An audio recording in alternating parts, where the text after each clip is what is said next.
আপনাদের স্বাগত। এখন আমি বেলুর মঠ থেকে যাচ্ছি বেলুর ফেরিঘাটে, আর আজকের জার্নিটা হবে জলপথে বেলুর থেকে দক্ষিণেশ্বর পর্যন্ত। সাথে থাকবেন কিন্তু। বেলুর মঠ ফেরিঘাট খুব সুন্দর। এই ফেরিঘাটটা এপাশে পে অ্যান্ড ইউজ টয়লেট রয়েছে, আর এই হলো টিকিট কাউন্টার। এইটা বরানগর কুটিঘাট ফেরিতে ওঠার জেটির গেট, আর বাঁ পাশের এই গেটটা দক্ষিণেশ্বর যাওয়ার জেটির গেট।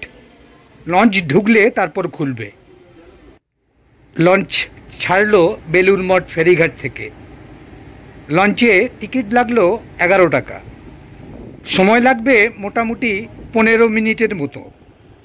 টিকিটটা অবশ্যই সঙ্গে রাখবেন, দক্ষিণেশ্বরে বেরোনোর সময়ও দেখাতে হবে। গঙ্গা থেকে বেলুর মঠের এই ভিউটা অসাধারণ লাগে। এটা স্বামী বিবেকানন্দ মন্দির। এই মন্দিরের পিছনেই একটা বেলগাছের নিচে স্বামীজি বসতে পছন্দ করতেন। স্বামীজির ইচ্ছা অনুযায়ী তার পার্থিব শরীর সেই বেলগাছের নিকটেই এই মন্দিরটার জায়গায় অগ্নিতে সমর্পণ করা হয়। পরিব্রাজক জীবনে স্বামী বিবেকানন্দ ভারতের এবং বিদেশের আধুনিক এবং মধ্যযুগের স্থাপত্যের বৈশিষ্ট্যগুলি সম্পর্কে অবগত হন। পরবর্তীতে স্বামী বিবেকানন্দের পরিকল্পনা অনুযায়ী রামকৃষ্ণদেবের শিষ্য ও গুরুভাই স্বামী বিজ্ঞানানন্দ বেলুর মঠ মূল মন্দিরের নকশা প্রস্তুত করেন। স্বামী বিজ্ঞানানন্দ ছিলেন সিভিল ইঞ্জিনিয়ার। 13ই মার্চ 1929 সালে মন্দিরের ভিত্তিপ্রস্তর স্থাপিত হয়। প্রখ্যাত ইঞ্জিনিয়ার এবং শিল্পপতি স্যার রাজেন্দ্রনাথ মুখোপাধ্যায়ের তত্ত্বাবধানে মার্টিন বার্ন অ্যান্ড কোম্পানি মূল মন্দিরটি নির্মাণ করেন। স্যার রাজেন্দ্রনাথ মুখোপাধ্যায়ই যৌথ উদ্যোগে টমাস অ্যাকুইনাস মার্টিনের সঙ্গে গড়ে তুলেছিলেন মার্টিন লাইট রেলওয়ে। দূরে দেখা যাচ্ছে বালি ব্রিজ এবং নিবেদিতা সেতু। বেলুর মঠের ঠিক অপর দিকে ওটা বরানগরের কুটিঘাট ফেরিঘাট।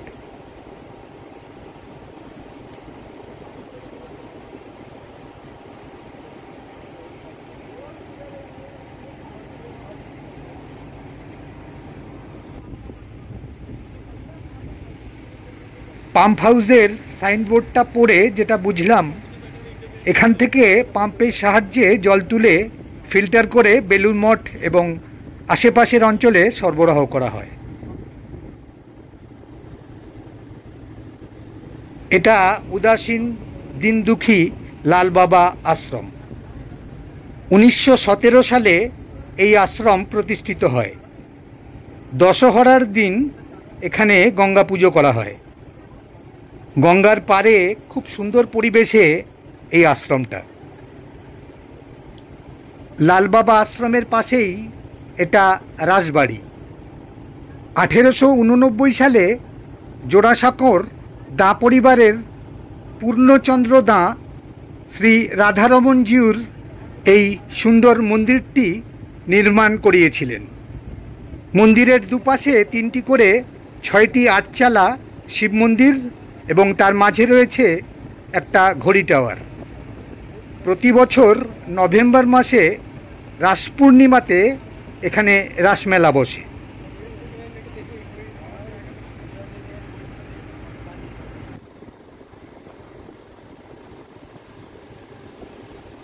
ছোট একটা ডিঙি নৌকাতে মাছ ধরছেন এই দাদা।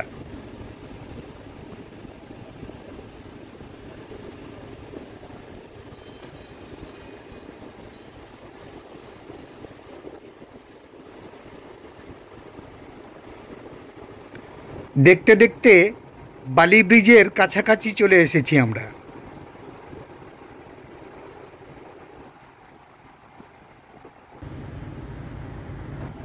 সকালের দিকে দক্ষিণেশ্বরের দিকে যাওয়ার লঞ্চগুলো ফাঁকাই থাকে। দক্ষিণেশ্বর থেকে বেলুড় মঠের দিকের লঞ্চগুলোয় ভিড় বেশি হয়।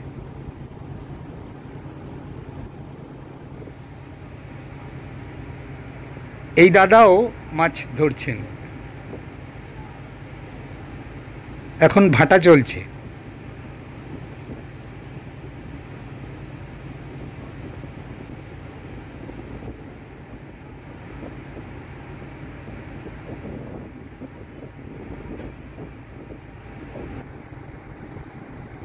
কত পুরনো একটা বাড়ি। বাড়ির সব ঘাটগুলোই ভেঙে পড়েছে।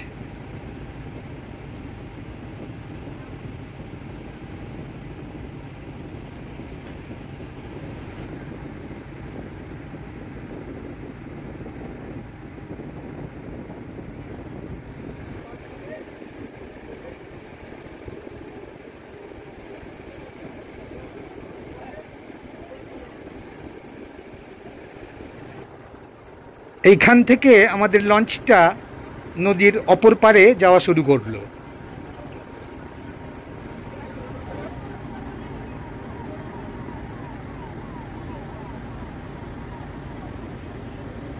ব্রিজের নিচ দিয়ে দক্ষিণেশ্বর ফেরিঘাটটা দেখা যাচ্ছে। হুগলি বা গঙ্গা নদীর উপর পরপর দুটো সেতু, প্রথমটা নিবেদিতা সেতু এবং ওপাশেরটা বিবেকানন্দ সেতু, ডাকনাম বালি ব্রিজ। রেলপথ এবং সড়ক পথের বালি ব্রিজ 1931 সালে চালু করা হয়। তখন বালি ব্রিজের নাম ছিল উইলিংডন ব্রিজ। বয়স বৃদ্ধির কারণে দুর্বল হয়ে পড়ায় পাশেই এই নিবেদিতা সেতু চালু করা হয় 2007 সালে। এখন এই নিবেদিতা সেতু দিয়েই গাড়ি বেশি চলাচল করে। মালবাহী গাড়ি বালি ব্রিজে উঠতে দেওয়া হয় না।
ওপারটা হাওড়া জেলার বালি অঞ্চল। ব্রিজ ক্রস করেই পৌঁছে গেলাম দক্ষিণেশ্বর ফেরিঘাটে।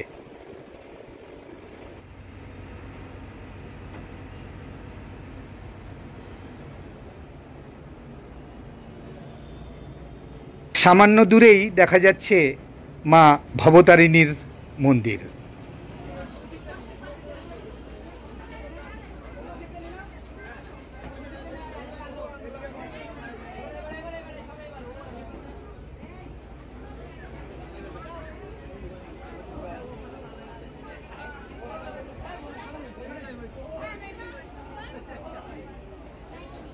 লঞ্চে যাত্রীরা উঠতেও শুরু করে দিয়েছে।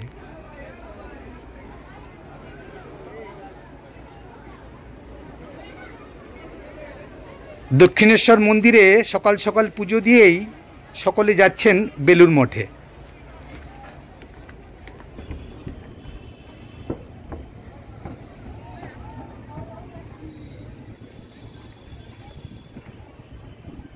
এখান থেকে মা ভবতারিণীর মন্দির আপনাদের আরও একবার দেখাই।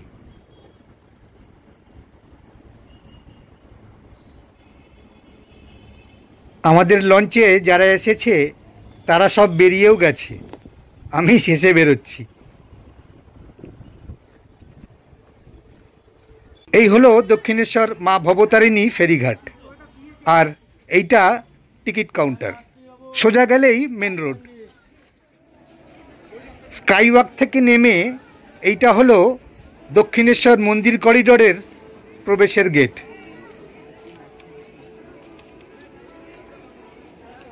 গেটের বাঁ পাশে এই রাস্তাটা ধরে সোজা একটু এগোলেই ফেরিঘাট।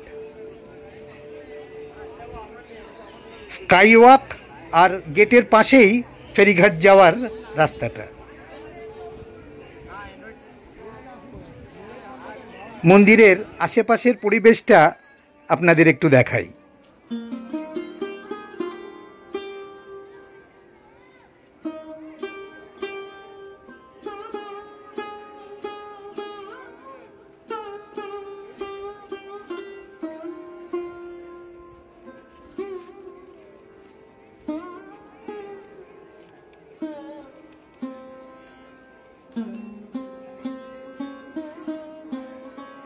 স্বামী বিবেকানন্দের সুন্দর একটা মূর্তি।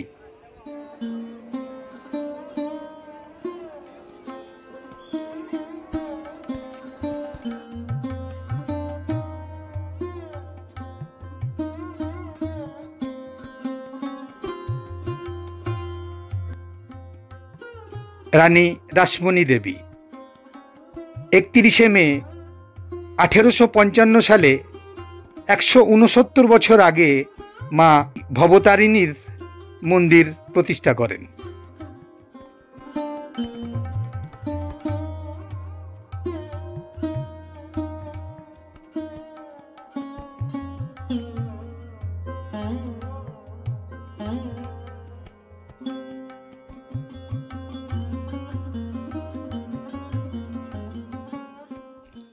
শ্রী শ্রী ঠাকুর রামকৃষ্ণ পরমহংসদেব, যার অবস্থানের কারণে পরবর্তীকালে এই মন্দির পরিণত হয় একটি তীর্থক্ষেত্রে।